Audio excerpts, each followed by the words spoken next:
हमने तय किया है कि 2036 में जो ओलंपिक होगा, हम चाहते हैं कि वो भारत में हो, लेकिन 2036 में जिन विधाओं में आज भारत खेलता नहीं है, जिन विधाओं में भारत क्वालिफाई नहीं करता है, जिन स्पर्धाओं में भारत ने छोड़ के रखा है, 3/4 हिस्सा हमारे इंतजार कर रहा है। भारत उस पर बल देगा और इसके लिए हम टैलेंट हंट का एक अभियान भी चलाना चाहते हैं। हमें अगर 2036 के लिए खिलाड़ी चाहिए तो आज जो 5 साल, 10 साल, 15 साल की उम्र के नौजवान हैं, बेटे हैं, उनके तरफ ध्यान देना होगा, उन बेटियों पर ध्यान देना होगा।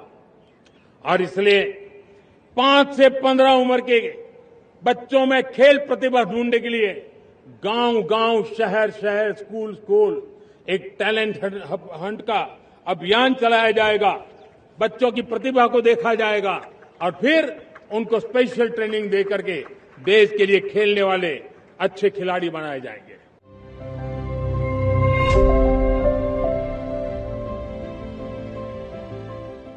हमारी सप्तधारा की छठी शक्ति है ग्रीन इकोनॉमी, ब्लू इकोनॉमी, जो ग्रीन जॉब को भी जन्म देती है।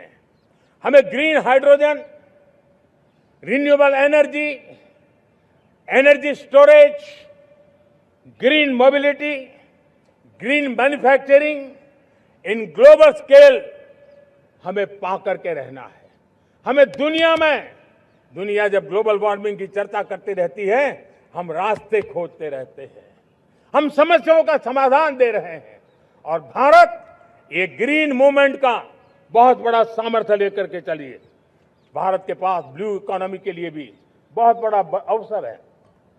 बहुत बड़ा लंबा हमारा कोस्ट लाइन है। ब्लू इकोनॉमी के लिए बहुत बड़े अवसर है।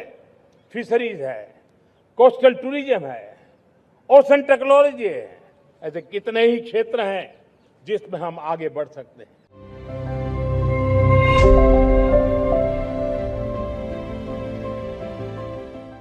विकसित भारत की यात्रा में युवाओं की बहुत बड़ी भूमिका है। इतना ही नहीं, विकसित भारत का सबसे बड़ा लाभार्थी भी मेरे देश का युवा है। और इसलिए हमें विकसित भारत के लक्ष्य को युवाओं के साथ जोड़ करके आगे बढ़ाना है। युवाओं हमारी सर्वोच्च प्राथमिकता के साथ हमें आगे बढ़ना है। साथियों, पिछले 10-12 साल में उस दिशा में बहुत कुछ हुआ है। स्टार्टअप इंडिया अभियान, आज पूरे देश में 2.5 लाख से ज्यादा रजिस्टर्ड स्टार्टअप बन गए। देश के नौजवान खुद तो काम कर रहे हैं, अनेकों को रोजगार दे रहे हैं। 1 लाख करोड़ रुपया इनोवेशन फंड भारत सरकार ने घोषित किया है। मैं देश को, नौजवानों को कहना चाहता हूं, आप अपने सपनों को लेकर के आइए, संसाधनों की कमी नहीं रहने देंगे। 1 लाख करोड़ रुपया आपके दिल दिमाग को सामर्थ्य देने का एक व्यवस्था हमने कर दी है।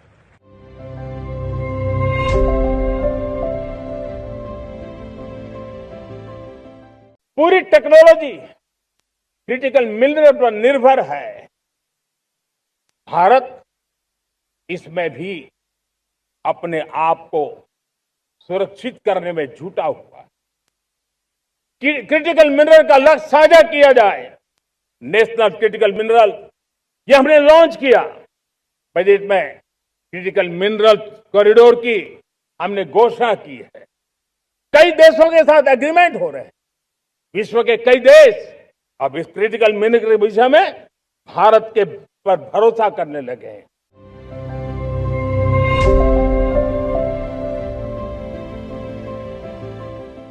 मेरे प्यारे देशवासियों,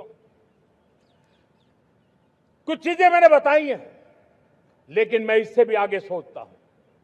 मैं जरा देश को झकझोरना चाहता हूं। मैं देश की शक्ति को भी झकझोरना चाहता हूं। देश यानी सिर्फ सरकार नहीं होती है, देश यानी हर नागरिक जुड़ता है। क्या हम सोच नहीं सकते कि फॉर्च्यून 500 की चर्चा तो बहुत सुनते हैं। आने वाले एक दशक में इन फॉर्च्यून 500 में 50 कंपनियां भारत की क्यों न हो, ये लक्ष्य हमारा क्यों न होना चाहिए। आज बैंकिंग सेक्टर फल फूल रहा है। दुनिया की टॉप बैंक के अंदर भारत की बैंक का झंडा भी क्यों न फहरता हो, भारत की बैंक भी टॉप बैंक 5 बैंक में भारत की भी एक बैंक होनी चाहिए। भारत की फार्मा की दिशा में हमने बहुत काम किया है, लेकिन समय की मांग है कि दुनिया की 5 बड़ी फार्मा कंपनियों में भारत की भी 1-2 फार्मा कंपनियों का नाम गूंजना चाहिए। भारत उसमें अपना स्थान बनाना चाहिए। लॉ फर्म्स होते हैं, रेटिंग एजेंसी होती है। क्या समय की मांग नहीं है कि ग्लोबल लीडरशिप अब हमारे हाथ में होनी चाहिए? टैलेंट है, सामर्थ्य है, हमारा लंबा इतिहास भी है, भाषाओं पर हमारा प्रभुत्व है, हमें विश्व में पहुंचना चाहिए। हमारी कोई कंसल्टिंग फर्म, अकाउंटिंग फर्म दुनिया के टॉप फर्म्स के अंदर क्यों नहीं होनी चाहिए? भारत की टेक्नोलॉजी कंपनियां दुनिया के अंदर सिरमौर हो, यह हमारा लक्ष्य होना चाहिए।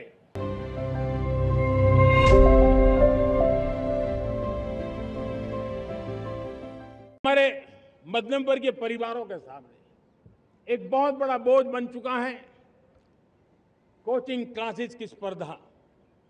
हर माँ बाप को लग रहा है कि कोचिंग क्लास में बच्चे को नहीं भेजा तो हम प्रतिष्ठित परिवार नहीं है।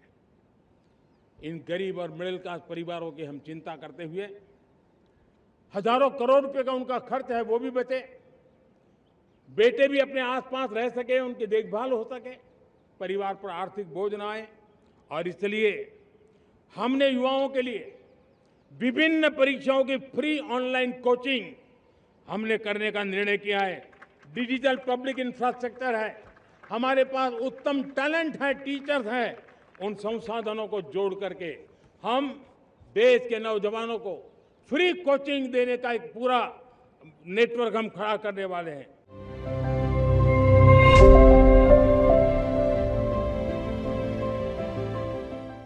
मेरी सप्तधारा की तीसरी शक्ति है टेक्नोलॉजी और इनोवेशन।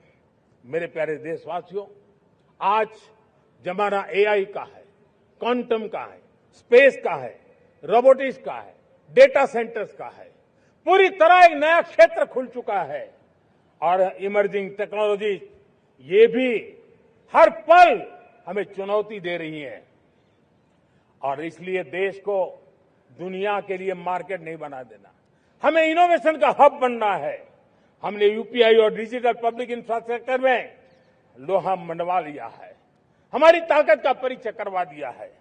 अब भारत को डिजिटल पब्लिक टेक्नोलॉजी उसको भी दुनिया के कोने कोने तक पहुंचाना है।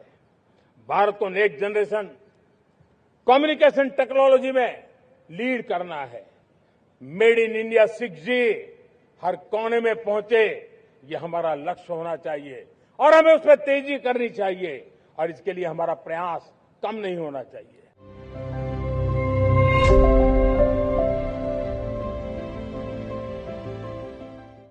हमने पिछले दिनों एआई इंपैक्ट समिट किया था। एआई का विस्तार बहुत तेजी से बढ़ रहा है। लाल किले से मैं देश के नौजवानों के लिए घोषणा करना चाहता हूं।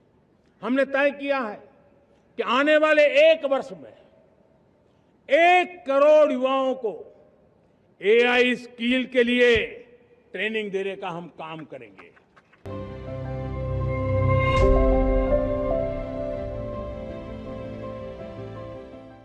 मेरे प्यारे देशवासियों, जैसे सेमीकंडक्टर की बात हो, क्रिटिकल मिनरल की बात हो, वैसे ही जिस टेक्नोलॉजी की दिशा में हम जा रहे हैं, दुनिया जा रही है, उसमें एनर्जी का महत्व और बढ़ता चला जा रहा है। अब एनर्जी के बिना भी नई दुनिया को चलाना मुश्किल है और इसलिए हमें चिप हो, एआई हो, डेटा सेंटर हो, हमें बहुत बड़ी मात्रा में बिजली की जरूरत होगी।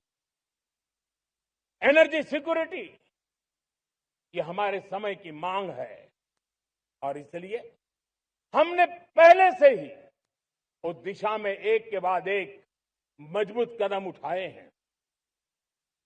एनर्जी सिक्योरिटी का एक बड़ा माध्यम है परमाणु ऊर्जा। Nuclear energy. हमने पार्लियामेंट में शांति एक्ट पास कर करके एक नए लक्ष्य तरफ जाने का रास्ता तय कर लिया है। 2047 तक हम 100 गीगावाट न्यूक्लियर पावर का लक्ष्य लेकर के चल रहे हैं।